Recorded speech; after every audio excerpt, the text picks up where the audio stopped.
ভিডিওটা দেখলে মনটা শীতল হয়ে যাবে, কথা দিলাম। দিদি কিছু লাগবে না। শিক্ষামূলক একটা কাল ভিডিও। রাত্রে আপনার কাছে যে অবশ্যই মালগুলো দেখলে নিয়ে অনেক গিয়েছিলাম শিক্ষার আছে। তার দরুন হয়েছিল 70 টাকা।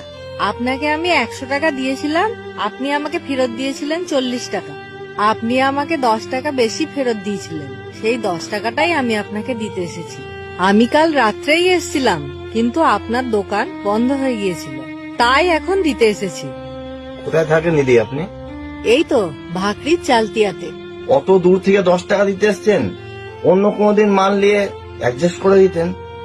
দাদা, আমার স্বামী আর এই দুনিয়াতে নেই, কিন্তু আমার স্বামী আমাকে সব সময় বলে গেছে জীবনে কখনো কারো কাছে এক মুহূর্ত ঋণী থাকতে নেই।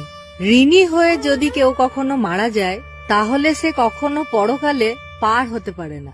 আবার সেই ঋণের প্রভাব আমাদের ও সন্তানের ওপর এবং আমাদের ফ্যামিলির ওপরও পড়তে পারে।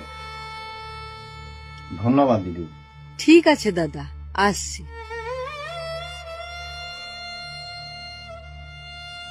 এই শোন, চলো কাকা। দোকানটা সব দেখিস বাবা, আমি একটু আসছি। হ্যাঁ, ঠিক আছে কাকা। ইনজামুল, ভাত খেয়েছিস ভাই? হ্যাঁ দাদা। মালের অর্ডার গুলা সব ঠিকঠাক নিচ্ছিস তো? হ্যাঁ দাদা, সব ওকে। আচ্ছা, খুব ভালো।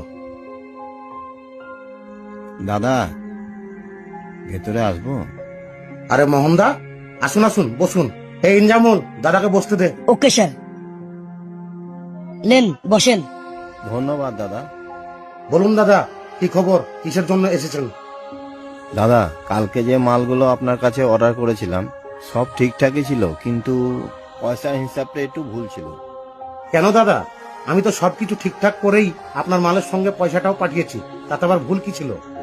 হ্যাঁ দাদা, সবকিছু ঠিকঠাকই ছিল, কিন্তু আপনি 300 টাকা বেশি পাঠিয়েছেন, তাই 300 টাকাটা ফেরত দিতে এসেছি।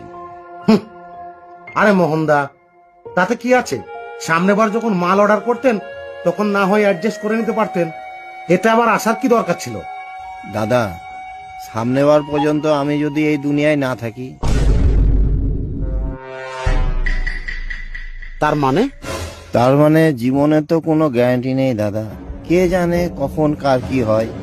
তাই দাদা, আমার জীবনে একটি মুহূর্তের জন্য হলেও কারো কাছে ঋণী থাকতে চাই না, কারণ আমি যদি কারো কাছে ঋণী হয়ে হঠাৎ মারা যাই, ওই ঋণের দায়ে আমি পরকালেও পার হতে পারবো না।